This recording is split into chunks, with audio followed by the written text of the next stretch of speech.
Assalamualaikum warahmatullahi wabarakatuh. Perkenalkan nama saya Lintang Anggraini Roli Rahma dengan NIM 434221057. Di sini saya akan menjelaskan mengenai algoritma clustering K-means dari jurnal A Novel Architecture for Diabetes Patients, Prediction Using K-means Clustering and SVM. Lalu untuk konten atau daftar isi yang berada di presentasi kali ini terdapat abstrak, latar belakang, motivasi penelitian, metodologi yang digunakan, implementasi coding, hasil eksperimen, kesimpulan, dan referensi. Untuk selanjutnya yaitu di sini terdapat abstrak. Diabetes merupakan penyakit kronis yang mengakibatkan kerusakan organ vital seperti mata, ginjal, dan jantung. Oleh karena itu, prediksi dini sangat penting untuk mencegah komplikasi penyakitnya. Lalu artikel ini berfokus pada pengembangan model prediksi kemungkinan pasien terkena akan diabetes menggunakan algoritma mesin learning yaitu K-means, clustering untuk klasterisasi, dan super vector machine atau SVM untuk klasifikasinya. Lalu untuk pada jurnal ini juga akan membandingkan akurasi, presisi, ingatan, dan skor F1 dan berbagai teknik pembelajaran mesin untuk mengklasifikasikan pasien diabetes. Lalu untuk latar belakang di sini, kenapa menggunakan diabetes sebagai kajian untuk clustering kali ini? Karena diabetes merupakan penyakit kronis yang ditandai dengan peningkatannya kadar gula darah atau glukosa yang tidak terkendali. Glukosa adalah sumber energi utama bagi tubuh, namun dalam kondisi diabetes, tubuh tidak mampu menggunakan glukosa dengan baik karena gangguan bahan produksi atau pemanfaatan insulin.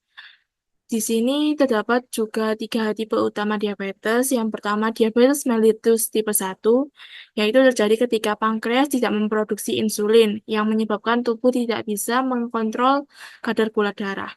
Yang kedua, yaitu diabetes mellitus tipe 2. Hal ini terjadi ketika tubuh tidak efektif dalam menggunakan insulin. Gejalanya yaitu tubuh masih bisa memproduksi insulin, akan tetapi tidak berkecukupan untuk mengatasi resistensi insulin dengan seiring waktunya, sehingga produksi insulin bisa menurun. Yang ketiga yaitu diabetes mellitus tipe 3 atau diabetes gestasional. Jenis diabetes sementara ini yang terjadi pada ibu hamil bisa disembuhkan setelah persalinan, akan tetapi memiliki resiko lebih tinggi karena diabetes tipe 2 di masa mendatang. Masalah kesehatan yang timbul akibat penyakit diabetes ini yaitu tidak terkontrolnya dapat menyebabkan komplikasi yang serius pada berbagai organ tubuh, termasuk mata, ginjal, saraf, dan pembuluh darah. Komplikasi ini dapat menyebabkan kebutaan, gagal ginjal, amputasi anggota tubuh, dan serangan jantung. Lalu untuk motivasi penelitian kali ini, itu terdapat statistik global tentang diabetes. Di India, lebih dari 7,3 juta orang dewasa terdiagnosis diabetes. Lalu menurut WHO, prevalensi diabetes lebih tinggi di kota-kota besar, dengan presentasi 10,7% hingga 14,2% dibandingkan di daerah pedesaan, yaitu dengan presentase 3% hingga 6,8%. Lalu diabetes juga menjadi lebih umum seiring bertambahnya usia. Pada populasi di atas 60 tahun, prevalensinya dapat mencapai hingga 36%. Diabetes pada usia lanjut sangat berbahaya karena resiko komplikasi yang meningkat dan sangat tinggi seiring menurunnya kondisi kesehatan para orang tua. Lalu, tantangan dalam penelitian. Deteksi dini sangat penting untuk mencegah komplikasi jangka panjang. Namun, akurasi metode prediksi yang ada masih perlu ditingkatkan. Tujuan penelitian ini adalah meningkatkan akurasi prediksi menggunakan metode Cummins dan SPM sebagai klasifikasinya, agar prediksi dapat dilakukan lebih akurat dan efisien. Lalu terdapat tujuan penelitian. Penelitian ini bertujuan untuk meningkatkan akurasi prediksi diabetes dengan menggunakan kombinasi algoritma Cummins dan SVM. Cummins digunakan untuk mengelompokkan data berdasarkan fiturnya, lalu untuk SVM digunakan untuk klasifikasi diabetesnya. Dataset yang digunakan pada artikel kali ini yaitu menggunakan dataset PIMA Indians Diabetes Dataset yang berisi data 668 pasien perempuan dengan 8 parameter medis seperti jumlah kehamilan, kadar glukosa, tekanan darah, ketebalan kulit, kadar insulin, BMI, fungsi diabetes pedigree, dan usia ibu kehamilan. Lalu metodologi apa yang digunakan pada artikel ini, yaitu menggunakan metodologi Cummins clustering yang digunakan untuk mengelompokkan data ke dalam beberapa klaster berdasarkan kesamaan fiturnya. Metode ini akan efektif dalam menemukan pola tersembunyi dalam dataset diabetes. Langkah-langkah Cummins meliputi pemilihan jumlah klaster dengan menggunakan metode Elbow dan penentuan centroid untuk setiap klasternya. Lalu SVM yaitu Support Vector Machine yang melakukan setelah clustering dilakukan. SPM digunakan untuk memisahkan data diabetes dari yang bukan diabetes dengan menggunakan batas margin maksimum antara dua kelas. Model ini menggunakan kernel linear untuk klasifikasi data yang sudah dikelompokkan. Lalu di sini terdapat hasilnya yaitu untuk the suggest PIMA diabetic patient classification model utilizing Cummins clustering SPM dan terdapat gambar untuk before before digunakan menggunakan algoritma Cummins dan setelah menggunakan algoritma Cummins.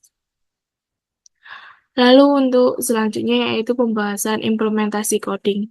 Di sini coding yang ada di layar yaitu melakukan preprocessing pada data sebelum menggunakan algoritma Cummins.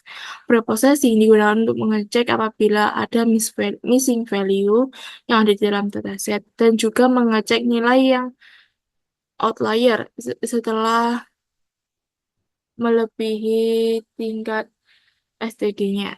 Jika terdapat nilai outlier dan miss value, bisa dilakukan mereplace menggunakan rata-rata dari tiap kolom atau juga bisa melakukan drop ketika nilai yang missing value-nya tidak memiliki pengaruh dalam hasil prediksi.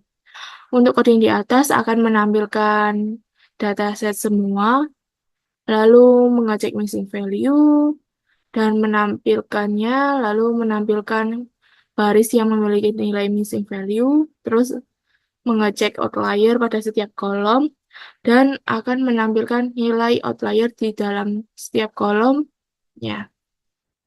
Selanjutnya, penjelasan coding berikutnya yaitu setelah melakukan proses preprocessing sebelumnya, akan dilakukan mereplace data dengan rata-rata atau mean ke dalam data yang sudah bersih yang sudah tidak memiliki missing value dan outlier di dalamnya dan diganti dengan variabel baru bernama dfclean. Lalu dilakukan normalisasi menggunakan min-max scalar ke dalam kolom yang memiliki atribut nilai numerik. Normalisasi ini digunakan untuk menghilangkan pengulangan dan juga menstandarisasi informasi agar alur dari data dapat bekerja dengan lebih baik serta dapat digunakan untuk menskalakan data agar dapat merubah skalanya ke skala yang lebih kecil. Lalu berikutnya yaitu setelah penggunaan algoritma Cummins. Di sini kode di layar merupakan pengaplikasian algoritma Cummins clustering ke dalam dataset yang sudah bersih, yang bernama dataset normalized diabetes, yang sudah melalui tahapan preprocessing dan normalisasi. Dalam kode di atas, saya menggunakan K-nya yaitu 3 dan pada visualisasi menggunakan kolom glukos dan BMI. Lalu untuk hasil eksperimennya yaitu model yang diusulkan mencatat akurasi 98,7% dalam prediksi pasien diabetes yang lebih tinggi dibandingkan dengan model SVM saja, yang hanya mencatat akurasi 82,46%. Lalu untuk evaluasi dilakukan dengan mengukur akurasi, presisi, recall, dan F1 score dengan semua metrik menunjukkan peningkatan signifikan. Lalu, K-means terbukti efektif untuk meningkatkan fitur yang relevan untuk klasifikasi yang lebih baik oleh SPM. Dan terdapat tabel dataset 5 baris teratas yang terdapat pada kolom pregnancy, glukos, BP, ST, insulin, BMI, diabetes, pedigree, F, age, dan outcome sebagai data akhirnya, data tujuannya. Lalu terdapat juga confusion matrix dari dataset di atas. Dan di sini terdapat hasil eksperimen yang menunjukkan nilai akurasi, precision, recall, dan F1 score. Dan terdapat juga grafik tabelnya. Kesimpulan yang bisa kita ambil dalam penelitian kali ini yaitu bahwa kombinasi algoritma Cummings dan SVM memberikan hasil yang lebih baik dalam prediksi diabetes dibandingkan metode konvensional lainnya. Dengan akurasi sehingga 98,7%, model ini akan lebih efektif dalam mengidentifikasi pasien yang beresiko diabetes. Dan penelitian ini membuka peluang bagi penggunaan metode machine learning lainnya untuk meningkatkan hasil prediksi dan akurasi di masa depan.